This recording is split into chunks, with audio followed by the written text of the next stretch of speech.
welcome to the final session of the RTS Cambridge Convention. I'm sure that the panel I've got on stage with me will give a slightly more illuminating answer to the question as to whether or not it is Happy Valley or House of Cards by 2020 for our industry. I'd like to welcome Adam Crozier, David Abrahams, Tom Mockridge and Tony Hall, four of the most powerful men in television. So they're here to give us their informed views after 3 days of lots of meaty discussions. So Adam, Happy Valley or House of Cards by 2020, do you think? Both is the simple answer. I mean, I think, you know, I was talking to you earlier and said that one of the things I still find a little bit interesting being a relative newcomer to TV is how the industry has a slight habit of talking its future down. And actually, I think television's got a great future. I think it will encompass all of those things. I think it's a constantly changing future. And yes, it's got its challenges, but it has a lot of opportunity too.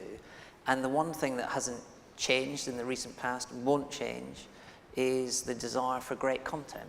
And so the key becomes who makes the best content. And those are the people that in the end will win. And who buys the best content. And who buys the best content, who collates it, who puts it on the best channel brand, how you get it to people, all of those things. But none of that actually works particularly well if the content itself isn't fantastic. Is viewing behaviour switching more quickly or less quickly than ITV had anticipated? I think you've got to be it's like all of these things, you've got to be really careful, with all due respect to all the journalists who write about this. You know, I've lost count of the number of articles I read that start with, if there's anyone out there still watching normal TV. And it's just ridiculous. Yes, things are changing, particularly at the younger end of the audience. People, you know, if there's great content, people will find it. And they'll find it as they do in every market in the world, not just television. They'll find it in the most convenient way for them, and ideally in the cheapest way for them, because that's what people do. So, you know, I think it's changing. I think it will change over a long period of time. One will not replace the other, because that never happens. It just becomes part of the overall structure of the industry. And I think one of the things that we've done better in this country than they have in the States, which is why I think they have some of the problems they do, is they're far too expensive out there, and I think they tried to be a bit too King Canute-like and sort of slow it down, whereas what people have actually done here is said, if this is going to happen, it's better to do it to ourselves. And therefore, we've all gone into online and made our products available to people on as many platforms as possible. And I think that's a very sensible thing to do, because it makes it harder for someone else to do it to you. Do you envisage moving one of your channels online? I mean, Tony's moving BBC Three online. No, I mean, all our channels are available online. I mean, I think one of the interesting things for us, we changed the way our player works. We've got some changes coming up in the short term, but we changed the way our player works so that on mobile you land on live TV. And already it's between 20 and 25% of viewing. And all that's really telling you is, particularly at the younger end, you know, this isn't, I think the mistake people make is this isn't a second device I'm carrying around if I'm a teenager. It's just a TV set. And they'll watch it in the same way. And if that means they want to watch live TV, they'll watch live TV. So I think our view is a screen is a screen. Yeah. And a view is a view. And I know that's a very simplistic way of looking at it, but I think in the long run, that'll be the right way to look at it. So whenever, wherever? Yeah, so I don't think it's about having a channel online or offline. I think they'll all be both, frankly. David, what about you? Happy Valley, House of Cards by 2020 for Channel 4? For Channel 4, very much Happy Valley. I mean, I am an optimist about the creativity and the talent and the craft skills in Britain. The only sort of cloud on my horizon is really, will the regulatory framework in which we've benefited from over the last 30 years remain as potent to support that creativity? However, we can't afford just to innovate creatively. We have to innovate technically, and I think we should be you know, really proud of the momentum that is already taking place. As Adam has said, the British broadcasters we have not been laggards in online viewing. But I think there's another wave of technical challenge coming now. I was really struck by the announcement this week, I think it was Rebecca Brooks's first acquisition, this company Unruly.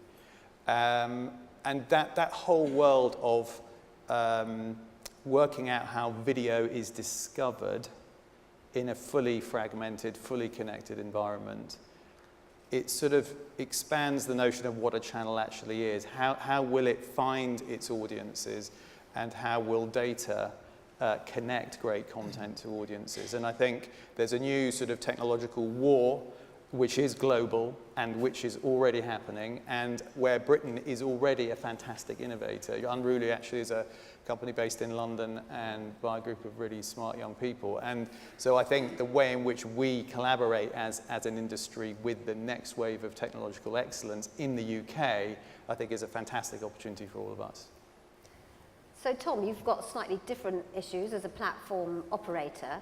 What about for you? Is it happy? Is the world of platform operators going to continue as is, or what changes do you anticipate?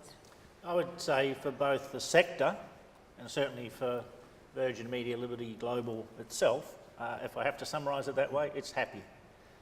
There's been phenomenal growth in the sector, the creativity that Adam and David are talking about, and I'm sure Tony will refer to. The enormous strength that we have here in the United Kingdom, the central place being an English language market where English has become the driving force of video. Put that together with this phenomenal demand that's been created essentially by IP delivery. I mean, the whatever you want to call it, digital, internet, whatever it is, the ability to access audience has grown exponentially in the last 5 years, and it's going to continue to do so. On our network, capacity usage is rising by 70% per annum. You compound that over a decade, it's 10,000%. It's overwhelmingly video.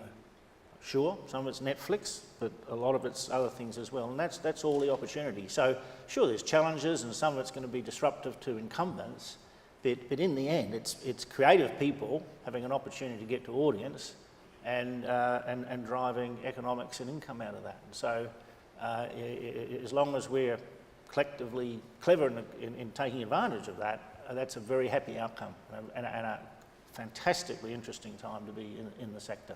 And do you see channels continuing to be the most important curators, if you like, on your platform? Or, you know, your catch-up service, on-demand service, those things, are they going to take over? Look, I think the simple answer, it all becomes important, which is another way of saying the pie is growing bigger, that linear channels remain very significant. If you look at the last 5-10 years, so much of the growth in production in this country has been on paid channels, have driven the incremental growth. Terrestrial channels, 5 years ago, people were writing off terrestrial TV. I mean, the economics were awful. They've surged back, and in combination now you've got all this on-demand programming in its various forms, and we're constantly challenging ourselves to thinking how we can make that more accessible, working with the people in this room and internationally to do that. So the beauty of it is that the balloon is expanding overall. Its opportunity is fantastic. Because it is frustrating now if I can't watch something just because it's past 7 days or you know. Well, there should be a 30-day catch-up. That's the answer to that. Maybe the answer to geo-blocking is different to what the conclusion was a little bit earlier. But in the end, that's audience saying, we want to... Look, the good news is people want to watch this stuff. I mean, that's got to be fantastic. When it's being split into windows, and which I fully understand, and of course we participate in, or geographies, that's all about the revenue model for it. But the demand is there, not only for everything that's new, every program that was ever made is accessible, and again, it produces a revenue stream. I mean, these opportunities are sensational. So Tony, you've had another interesting week. Life's never dull for the Director General of the BBC. Overall, Happy Valley or House of Cards? Well, I've learned... For the corporation in 2020, let's say. I've learnt two words or phrases this week. One, I think, is the phrase awfulising, and the future is not awfulising, that's for sure. And the second one was the idea of IP farms. And I began to sort of fantasise about this. So I was wondering about going back to Broadcasting House and saying to Gwyn, who runs Radio 4, one of my favourite programmes starting the day is with Farming Today. Maybe it's time for IP farming today. Or Claire Balding on Saturday morning, wander through IP jungles. You know, she takes little peoples on these walks through forests of IP. I actually think it's both. What struck me so strongly are two things over the last 2 days. One is the real emphasis on creativity. It came out in the session with the writers yesterday, the sense of, in the end, it depends on brilliant people having the culture in which they can survive, and us making sure we've got the cultures where people can survive. And the second thing, and thrive. And the second thing was a sense of risk-taking. And it was very interesting in I think Stephen Lambert yesterday, he was saying, actually, do you know what? You know, in the UK, you've got a television, a broadcast ecology where actually it encourages risk-taking and the competition encourages risk-taking, and there's far less of it in the US. And that just struck with me, because I think as long as we keep emphasizing the creativity of what we do in Britain and the ability for us to take risks and push boundaries and be original, then I think we've got a great future where both will be part of our future. I mean, Baz did say last night we shouldn't mention the word ecology again, but much has been made at this conference about the unique ecology that we have within the UK. Adam, do you think we make too much of it, or do you sense changes coming? I get a lurch in my stomach every time someone uses that word. It's a bit like when someone says, with all due respect. You almost know what's coming next. Yeah, look, I think everyone rubs along pretty well.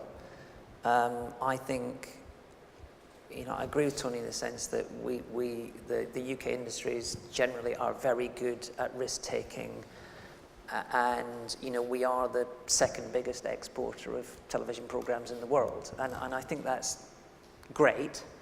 And without doing what I said about talking the industry down, I think more as a challenge than talking it down. You know, we're 4% of the TV programs that get exported, and the US is 80. So we're second, but we're miles behind. So there's a lot of ground to make up. And I think collectively, with ever more competition, we're all actually going to have to get better at this and more creative. And a lot of the hits that are running across the world that came out of the UK are relatively quite old, and we need the next raft of programs to come through. They'll probably be scripted rather than entertainment shows, because that's the kind of focus for everyone right now. But I think that's happening. Then I think the second thing that's happening is you know, convergence, which was talked about 20, 25 years ago, back to this thing by everyone way too quickly, way too early, is now beginning to happen, and there will be more convergence and there will be more consolidation. And as all these various broadband markets, Tom knows much more about this than I do, broadband speeds, penetration of broadband, mobile, as all that sort of gets to its full level, which is not far away from, increasingly people will look to differentiate themselves, not just by the pipes, but actually what's on the pipes. And so all roads will lead to content. And although quad play is a very fashionable thing at the minute, and again, Tom will know better, the reality is it's sort of a very fashionable thing because at least one of those four, if not two, are often being given away for free. And content's a sort of part of that thing. But eventually, you know, content will become, if anything, ever more important. It may just get delivered in a slightly different way. So I think there's a lot for us to go for, and although we're in great shape and creative industry is great shape, you should never kind of kid yourself on. There's still a lot of road between us and the next biggest player. So with all due respect... Oh, God. Yeah. No. When I was talking about the ecology as well, what I was thinking of was, you know, there are lots of rumours that ITV, you've been fattening ITV up for a sale.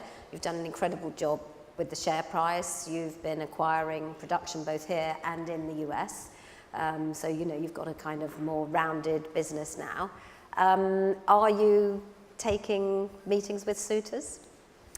So I was getting some feedback from the teams about some of the things said, and I was thinking, you know, I know nobody likes facts, but sometimes facts can be quite interesting. But then I remember the last person I remember doing a factual speech was Rafa Benitez, who was accused of being a mad Spanish waiter at the end of it. So I'll be careful. But if you look at the facts, you know, when we started 5 years ago, we said we needed ITV to become a much more robust, balanced company, and that meant not being reliant on advertising, but growing a very strong production arm and digital and pay, and we're well on the way to doing that. And the value of the company has gone from under 2 billion to between 10 and 11 billion, so great. Pretty good. That's because lots of people are doing a really good job in delivering that, not because we want to get sold. We've been really clear that we think we have a fantastic future as a standalone company, and unless it's kind of escaped anyone's attention, a lot of the consolidation is actually being done by us. Yes. So that doesn't really suggest we want it done the other way. And I heard the comments about Discovery yesterday in ITV, and look, who knows, in time we may be interested in buying Discovery. You know,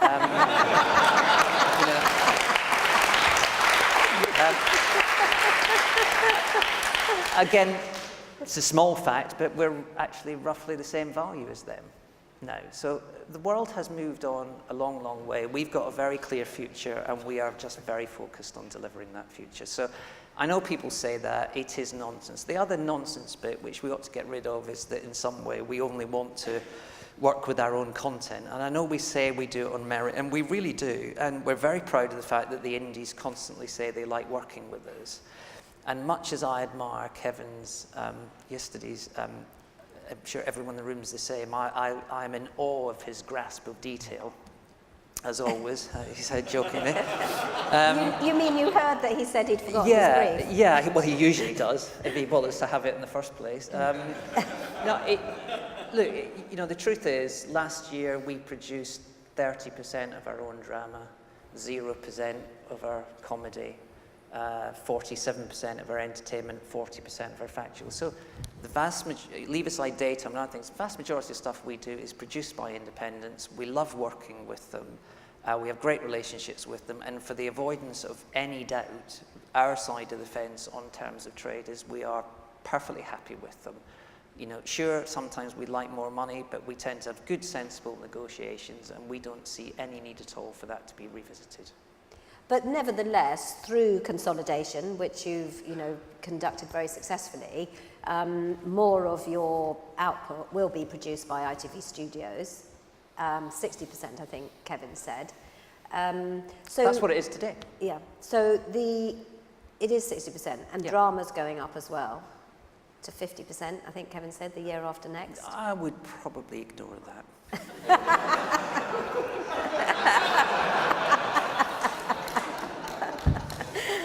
Okay, so my grasp of Kevin's detail. Facts, honestly. Yeah, okay. But I suppose in an ever-changing marketplace... We are doing a bit more of our own drama next year, yes, but it takes time. And actually our fastest growing area, which is part of the rebalancing of ITV, which wasn't just away from advertising, but actually away from being so reliant on the UK, you know, the vast majority of the growth in ITV Studios is coming outside of the UK. It's coming in the US, and it's coming in other parts of the world. Our growth in the US last year was 69% in 1 year. So that's where the drive is for us. It's not about just growing here, it's about genuinely changing the shape of the company and believing passionately, to Tony's point earlier, that content is going to be, and the ownership of content is going to be incredibly important. And that's why we're so focused on growing that part of the business. And in the way that we get worried a bit about American intervention in our market, have the Americans objected to you becoming, I think, the largest unscripted independent producer? Actually, no, and maybe through luck as much as anything,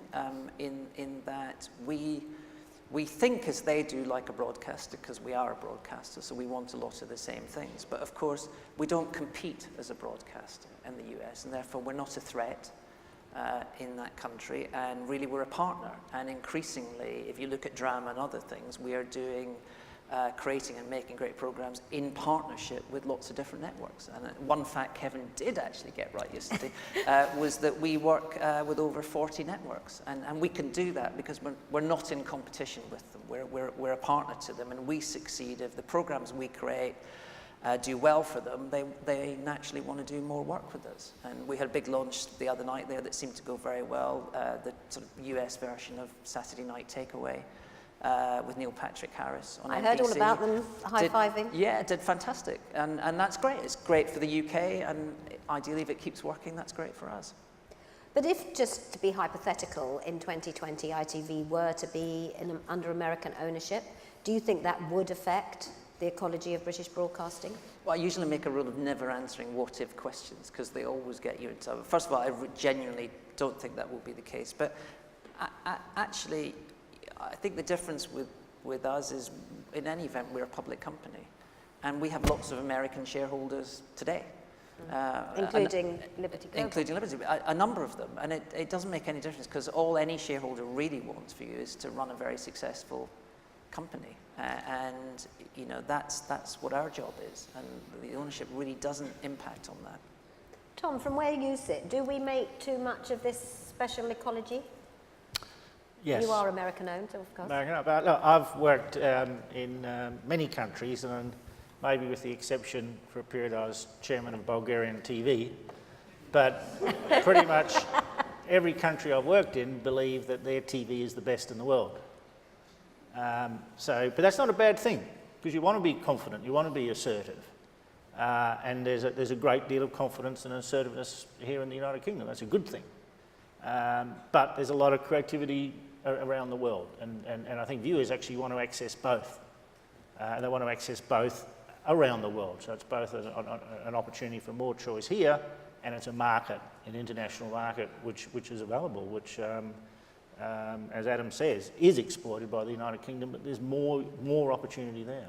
Well, I think that was one of the interesting things that's come out of the sessions yesterday, that effectively when you transmit a programme now, you are competing against everything that's ever been transmitted. I mean, David, how does our industry tackle that? And maybe we are being too complacent about being so good. Perhaps, but I was very struck by, I think, that stat, Tony, you used yesterday. Was it that they had 3,000... Yes, programmes. You have to go sort of to 3,500. 3,500 to get to the one that's not been made in the UK. I think that's a phenomenally startling statistic.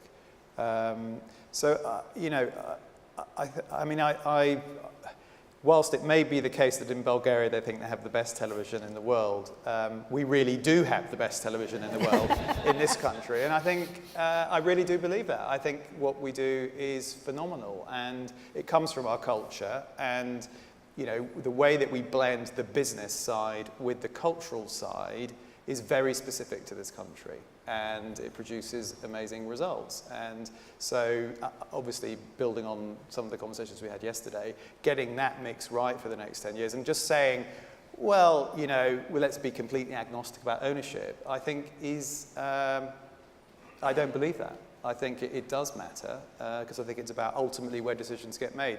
It won't be Adam's decision who will own ITV. He's running ITV, but his shareholders will make that decision. And once that happens, there will be cultural consequences in the mid to long term. And to say otherwise, I think, is to be in denial. Now, I'm not specifically making a point about ITV. I think it's for the whole sector. But is it better for Britain, for ITV, to continue to grow bigger, better, stronger, more powerful force in the commercial world globally than to have ITV going into any other ownership? Yeah, of course it is. So I'm looking forward to the Discovery conversations. Fly on the wall with those. But I think the I used to work for David a different way of looking at it is we should all, as an industry, want the UK to have champions that can go out and compete on the world stage, because otherwise we're sort of having this little closed debate amongst ourselves in what is a relatively small market, and actually our horizon should be a great deal bigger than that. And it's interesting, when you go to certain other countries, they spend all their time, including governments, thinking how can we help create an environment that allows champions to succeed and then go out and conquer the world. And actually in the UK often we take the opposite view. So, you know, I think it's a good thing that we're expanding. It's a good thing that we're growing. It means it's a healthy company that is employing more people, that is hopefully doing more and better creative things, and can go out and compete on the world stage for the UK. And I think that's a good thing. Whilst you've been very successful, you know, growing production, your main channel's declining quite rapidly at the moment. How are you going to address that? Well, viewing ebbs and flows. So a couple of years ago, we had a fantastic year, and it was up by about 4%. And you get all the plaudits when that happens, and then everyone goes, "Oh, it's terrible" when it goes down a bit. Things will ebb and flow, and clearly, what that means, candidly, is we didn't get all the decisions right about what we put on air. So, and as always, it's never, you search for a silver bullet, but of course silver bullets never exist. It's about getting to the heart of it. And for us, we said many times, and very honestly, we had some issues in daytime, which matters because it's every day. The soaps were a little bit down. Some of the sport wasn't performing year on year because the English teams weren't doing as well as they could have done. Actually, drama was fine, funnily enough. And we've had some issues with factual, particularly around the sort of 9 o'clock slot where we've underperformed. So we know what the issues are, and we've got to fix them. And that's what we're doing. I mean, drama's getting ever more significant, I think, for all the broadcasters, and ever more expensive, actually, because of the high production values that the audience loves so much. I mean, how are you going to cope in this competitive market where Netflix can suddenly pay, whatever it is, 160 million for The Queen, The Crown? Yeah, I see, again, I just think you've got to watch. That's one example.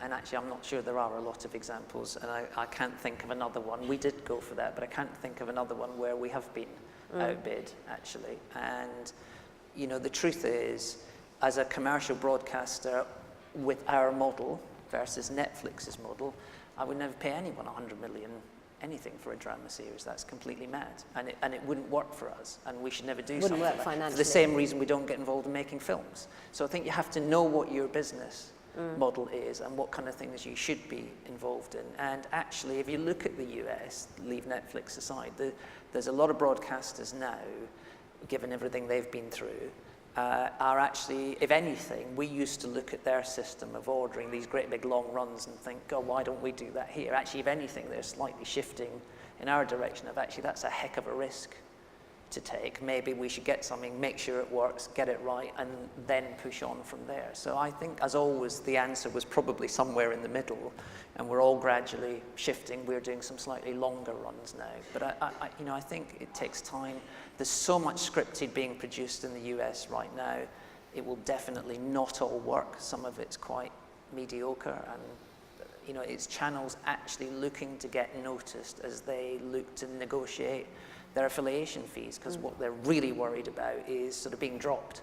And so they're trying to stand out from the crowd. And the problem they've got is a lot of their business models actually aren't suited to scripted. That's not how it works. And so I think there's going to be some fallout from that. And I think it's going to be quite an interesting period for the next 2 to 3 years. I'm giving Adam a lot of airtime, by the way, because ITV hasn't had very much, and the BBC's had a lot during the last 3 days. So I really wanted to take this Anytime you want to give me a opportunity. break is absolutely fine. Don't feel compelled to ask me any more questions. So Tony, you announced more fleshed out proposals on BBC Studios yesterday, and I was just reading through the document this morning. One of the things I noticed you said is that the 25% independent quota is distorting editorial choices now for BBC One and BBC Two, and you seem to intimate that you might be wanting to relook at the 25%. No, we've got, look, number one priority is to get studios launched properly, and I made that absolutely clear yesterday for all the reasons that I think everyone over the last 3 days has been saying. We all want IP, we all want to have great content. The 25% quota for indies, I'm content with. And what I was saying yesterday also is saying, how can we ensure that much as we want the supply, this sounds awful, supply of talent, but you know what I mean, to make sure we're finding new writers, new directors, new journalists, new musicians, everything. That's part of our kind of role. Likewise, we want to ensure something Channel 4, I think, when I was on the board of Channel 4, has been very good at, making sure there is another supply of indies coming through the sector. And I think that's really important to us. So as far as I'm concerned, the 25% is secure, but my aim, key aim, is to get the studios launched. Why? Because I believe in the BBC as a programme maker. That's in our DNA, and I believe this will give our programme makers a far better chance of success in the future, as indeed has happened with ITV Studios, who do lots of things for us, which is absolutely great, including the scything in Poldark. They're your third largest we want supplier, to, apparently. Pardon? They're your third largest supplier. I think is that an Yes. accurate statistic? I think they are, I and think that's so, and that's something like and that's great, and that's really good because I go back. What do I want for the people who pay for us? It's great ideas, best programs, and to go back to where we started on and the question you were just asking just now, Lorraine. It's interesting because actually Netflix have to win once or twice, every year, maybe more than that, but something like that. All of us have to win every day, and actually when you look at the cost of commissioning something from Netflix, like House of Cards, versus what we can all do with the same amount of money, the drama that I'm passionate about British drama. Look at the dramas that we produce and can make happen, the hours of drama, and by the way, are watched by a far greater part of the population than are watching dramas on Netflix. So I think the two models are creatively very different too, and I want to ensure through studios and through what we all do that the latter survives. But you do say in the document that because of what's happened with a lot of consolidation, some of it by Adam and ITV, but some of it by American studios, obviously there are going to be, in 2 years' time, far more non-qualifying indies, because I know it takes time for them to become non-qualifying. And therefore, the 25% quota is distorting editorial choices for BBC One and BBC Two. You do say that in the document, and that you want to look at it. What I'm quite clear about is that if we can get studios launched, and that's part of the whole charter proposal, and it's out for consultation now with the trust, etc., etc., etc., then the gain for us all is a level playing field right across our television channels, but also preserving that part which looks after the indies. So, that's the gain for everybody, but we've got to get studios launched. And Adam, what do you think about the studio proposals? Would you be happy for BBC Studios to be your third largest Well, that's supplier? because he's gone and said something nice, so now I'm going to say something terrible. Look, we've talked about this, actually. Look, candidly, because of the way the BBC is funded, we find it really hard to see how the BBC in doing this can compete without some cross-subsidy from public money. And we haven't seen or heard, including what came out yesterday, although that wasn't the detailed proposal, in fairness, of how they can solve the issues that we have raised and PACT have raised and others have raised. Equally, just to be fair, what I've said to Tony is that that's for the BBC to prove that they can do that and answer those queries, and we should never be against fair competition. We should just be against unfair competition. So my view is the ball's in the BBC's court. They obviously think they can prove that that's the case. I happen not to believe that. But if they can show that, then obviously we would give that a sensible and fair hearing, as I think any right-minded person would. And David, do you have a view on BBC Studios? Well, we'll take the best ideas from wherever they come, and we do know that the BBC produces lots of fantastic content, some of which probably doesn't fit their channels, so we would be a buyer. We, like everyone in the industry, want to make sure that it doesn't impinge upon the smaller players. But many of the things that Tony said yesterday, I think, were very encouraging on that front. So, like Adam, it's going to be in the detail. But I do note that there was a reasonable amount of industry support for what Tony said last year, because it was on the basis of the quid pro quo about the WOC. And so there are, if the indie sector is confident, it has to be confident that it can compete well, and it will be good for the industry to open it up in that way. You've also said, Tony, that the BBC Studios will have a limited commissioning contract for some series. So does that mean you are open to what Jane Turton and others have been lobbying for indies to be able to tender for existing BBC series? Well, what I don't want to get into, let me say what I don't want to get into, and then let's talk about consultation and what that might get towards. What I don't want to get into, because I think it's an uncreative way to operate, is us into some regulatory environment where we say every 3 years, long-running series have to be tendered or whatever, and some procurement processes to go through. That wouldn't be right, and I don't think it'd be right for any broadcaster to say, you know, every 4 years you've got to do EastEnders or something like that. That's not a great way to approach. But what we are saying is, over 20 years or 10 years or whatever, as things come to an end of their natural life, there'll be openings there. And I mean, David's got it right. What we're saying is, look, we want to set up something here which is important for the future of the BBC. I believe we can answer the issues to do with, can we make this a completely level playing field? We can do that. But look, you know, there's a deal to be done here about how we open up our television services to the sort of competition which I think nobody should be afraid of, we shouldn't be afraid of, independents shouldn't be afraid of, because we want the best ideas to thrive. I mean, Tom, we've obviously spent a lot of time at this conference talking about the BBC. Do you feel that we've missed issues that are important to you as a platform operator? I mean, are we over-obsessed by it? Well, the short answer is no. I think I was saying to Teresa a minute ago that the conference agenda, maybe Tony gets credit as chair, but it's had fantastic breadth. It's had very, very positive coverage, and I think the coverage has been balanced. And despite, you know, occasionally journalists missing facts, this time they seem to have got it well. I was just reading some of the clippings as I was coming up this morning, and I think I felt this has been a very good conference.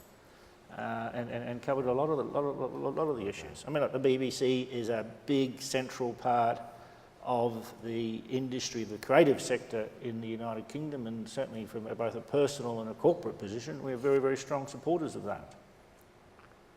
One thing that came up in one of the sessions, the Discovery session, was the Olympics, which obviously has been, you know, quite a surprise, I suppose, in the UK anyway, that Discovery have managed to succeed in securing the rights. I suppose that means we can't take it for granted that it would be on the BBC. I mean, David and Adam, will you be bidding for those rights now for the free-to-air? Yes. That's a very straight answer, thank you. David? We're going to focus on the Paralympic Games. We're very excited about Rio next year. So, Tony, a BBC without the Olympics, maybe? 2020, we've got the Olympics. We did a fantastic job in 2012. We'll do a great job next year, and we'll bid too. Okay, well, watch this space. Checkbooks will be out.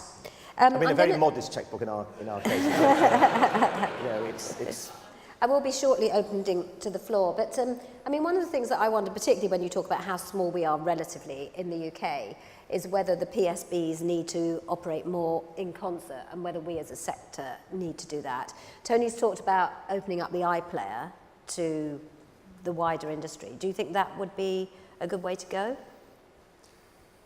If Sharon was here, I'm sure the words "in concert" would probably strike fear into her very being. She'd have to be very careful. Avoiding monopolistic behaviour.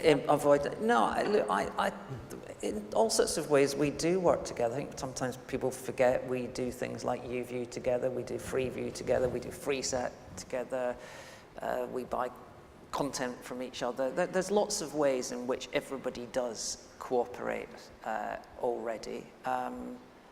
You know, I think Peter Bazalgette may have mentioned Project Kangaroo the other night when he was speaking, and look, if we're being honest, I think they made a great big stupid mistake in not allowing that to happen at the time. Yeah. But you can't turn the clock back. No. is the point. That genie is out of that bottle, and it's part of the problem, I think, we will all increasingly have with regulation, without being boring by talking about regulation, is that regulators by and large want to regulate around market definitions in the market that existed in the past, and the truth is things are moving very quickly, and therefore the reason they're making some bad decisions at times is because they're not looking forward to what it's going to look like.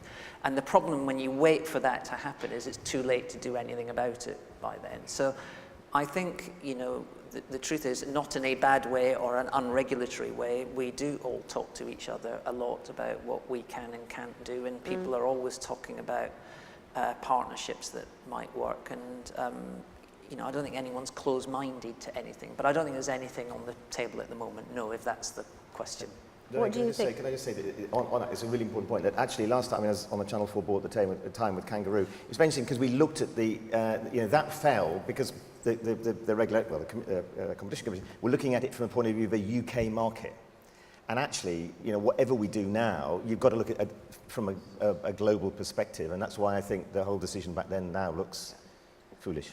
Don't forget their market definitions. Again, sounds deadly dull, but it's actually quite interesting. The market definition is there's no crossover between television and the internet. How stupid is that? Television is the internet and vice versa. Yeah. Should we have the lights up? I'm sure there are questions from the audience, but just before, just wonder what each of you feel is your biggest competitive threat at the moment. Put your hands up, we'll get microphones to you. There's one at the back. There's one over there. Yeah.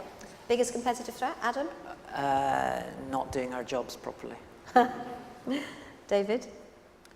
I think it's algorithms in the long term.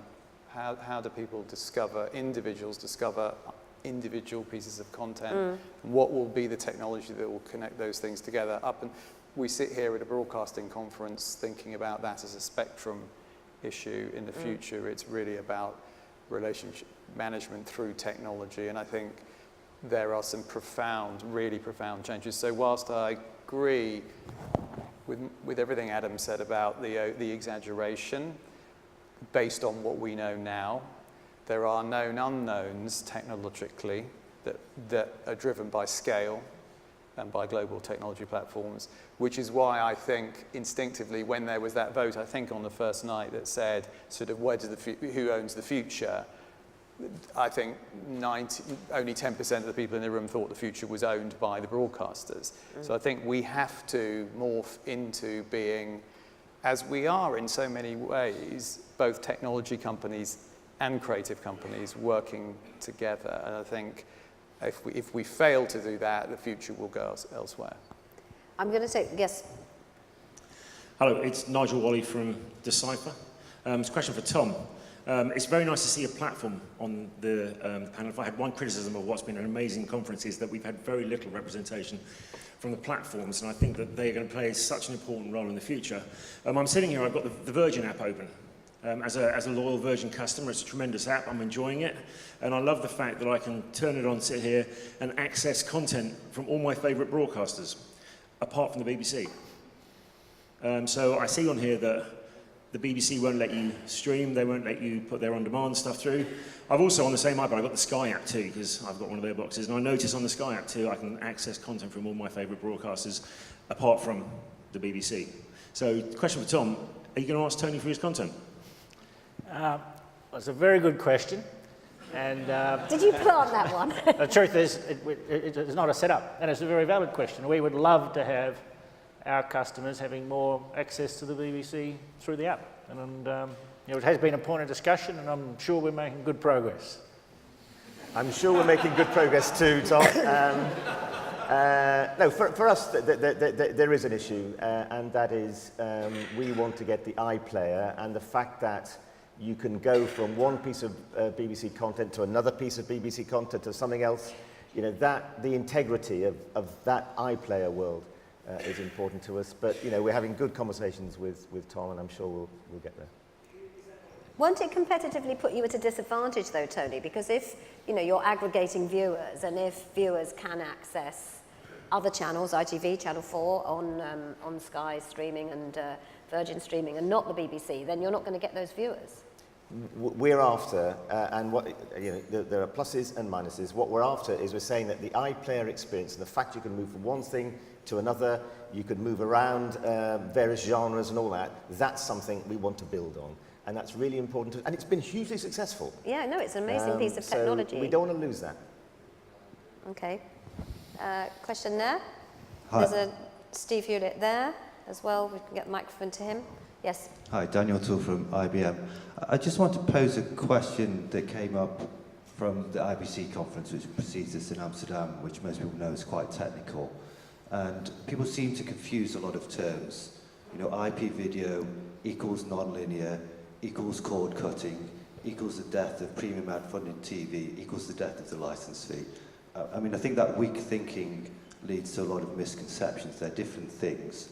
If you bundle them all together, it's contingent risk, which precedes the demise of the industry. Could I just ask to Adam's point of you're seeing young audiences going straight to live on IP, what really is the opportunity for the industry of IP video for live television?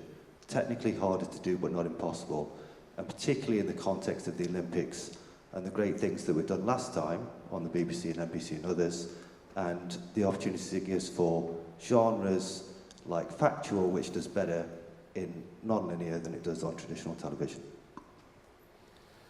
Complicated question. I didn't understand half of that, to be honest. Look, How important is IP video really? I've got to honestly, I think it's, I would start from a different place, which is any company in any sector of business that fights its customers and makes it harder for them to do what they want to do is probably not going to win in the long run. So the truth is, for some of our audience, as it happens at the moment, younger audiences, they want to access television in a way that suits them. I've got teenage kids, probably so do lots of people in this room, so you see it in your own living room. So I think we've got to not see that as a problem and not fight that, but actually find a way to make that work for us. So as I say, we made this move of people being able to watch live straight away on our mobile platforms. Fascinating during the World Cup, for example, last year, where at times we had up to 1 million people on there. We had, I'm sure, everybody's favourite programme, The Housewives of Cheshire.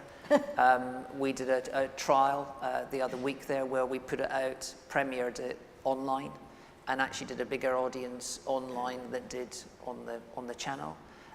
But then for the following episodes, really ramped it up on the channel. So actually it fed interest in the programme and word of mouth.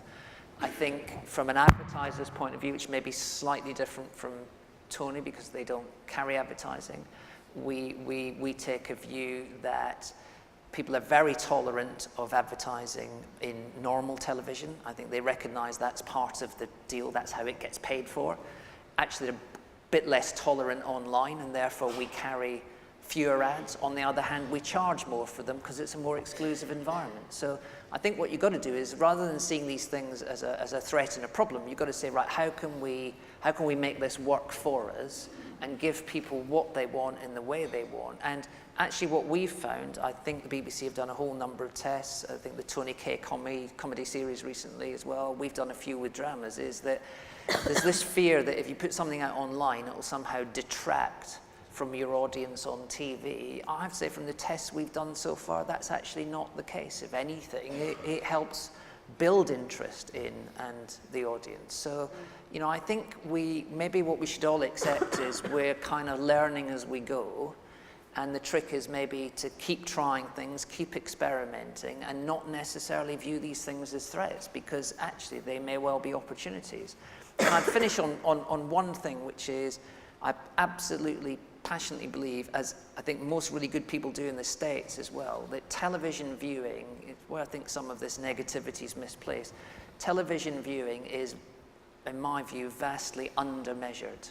There are more people watching TV than is measured because of the fact it's happening on other devices in other areas. And eventually, when we get that sorted, and clearly Barb and other people are working on that, I think we'll see that actually television viewing is actually in pretty good health. It's just not necessarily occurring in exactly the same way as it did in the past.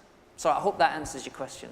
David? I very much agree with what Adam just said, but the additional question I have at the back of my mind is, you know, does the technology industry believe that IP distribution will eventually replace? Is the direction of travel in 10 years' time to replace the broadcasting systems that we've been investing in?